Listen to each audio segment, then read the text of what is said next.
अमर finance minister Bilawal Bhutto का एक बयान आया हुआ है, अगर इंडस वाटर ट्रीटी इशू के ऊपर अगर डैम बनाया गया या रोका गया पानी को तो वार होगा। देखिए, इस प्रकार की जिसे हम गिदड़ धमकी बोलते हैं, पहले बार भी बहुत बार किया है।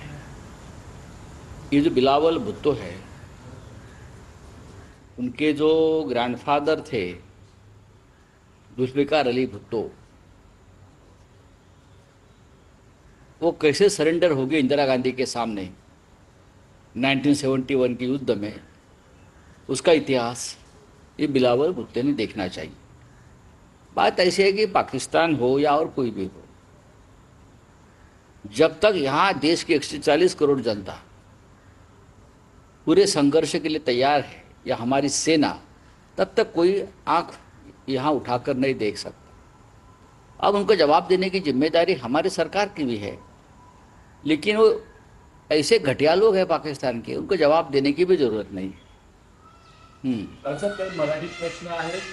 काल जो इंडिया आघाडीचा मोर्चा केंद्रीय निवडणूक आयोगाच्या कार्यालयावर निघाला होता, दिल्ली पोलिसांनी अडवलं, नेत्यांना ताब्यात घेतलं, जी काही कारवाई झाली, काय सांगाल की यावर तुमचं आता काय मत आहे?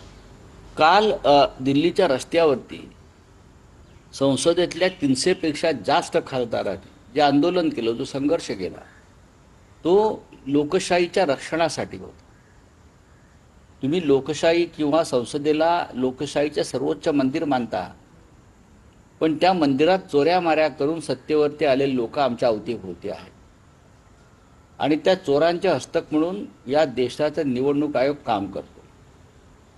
300 खासदार जेव्हा रस्त्यावर उतरलेले आहेत आणि निवडणूक आयोगाच्या दिशेनं ते चालत होते रस्त्यावर, तेव्हा त्यांना अडवण्यात आलं दिल्ली पोलिसांकडून, धक्काबुक्की करण्यात आली, बॅरिकेड्स टाकण्यात आल्या।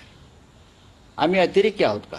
आम्ही दहशतवादी आहोत का? जर 300 खासदार निवडणूक आयोगासमोर जाऊन उभे राहिले असते आणि त्यांनी आपली भूमिका किंवा आपलं निवेदन मांडलं असतं, तर निवडणूक आयोगाला काय हृदयविकाराचा धक्का आला असता का? हार्ट अटॅक आला असता? काय झालं असतं? कोणाला घाबरते निवडणूक आयोग? लोकशाहीचे रखवालदार म्हणून आम्ही निवडणूक आयोगाकडे पाहतो। त्यांनी निष्पक्ष निवडणुका घेतल्या पाहिजेत असं आम्ही समजतो, जे TN शेषन यांच्या काळात झालं होतं। पण हा निवडणूक आयोग रखवालदार नसून हा निवडणूक आयोग चोर आहे। रखवालदार चोराच्या भूमिकेत शिरलाय आणि चोरांच्या मदतीनं विरोधी पक्षांना खतम करण्याचा प्रयत्न करतो। TN शेषनचा अभ्यास सध्याच्या निवडणूक आयोगानं करायला हवा। त्यांनी कशा प्रकारे काम केलं त्यांच्या कारकिर्दीमध्ये, त्यांनी कशा प्रकारे आदर्श आचारसंहितेचं पालन करायला लावलं पक्षाने, याचा अभ्यास केला पाहिजे निवडणूक आयोगानं। नरेंद्र मोदी, अमित शहा हे अजरामर नाहीत, त्यांना सुद्धा केव्हा तरी जायचं आहे सत्तेवरून आणि या जगातून, हे लक्षात घ्या। हे निवडणूक आयोगाच्या खुर्चीवर बसलेल्याने समजून घेतलं पाहिजे।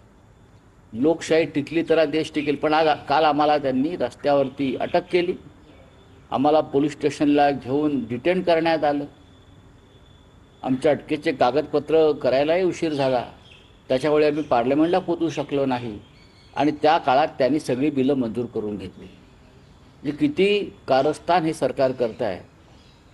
देवेंद्र फडणवीस, नरेंद्र मोदी, अमित शहा हे सरळ मार्गाने सत्तेवरती आलेले नाही, यांनी लांड्या लवाड्या करून हे सत्तेवरती आले।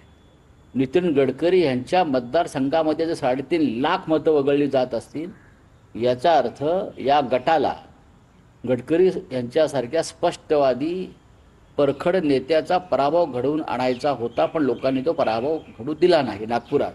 हे लक्षात घ्या, मी वारंवार सांगतो।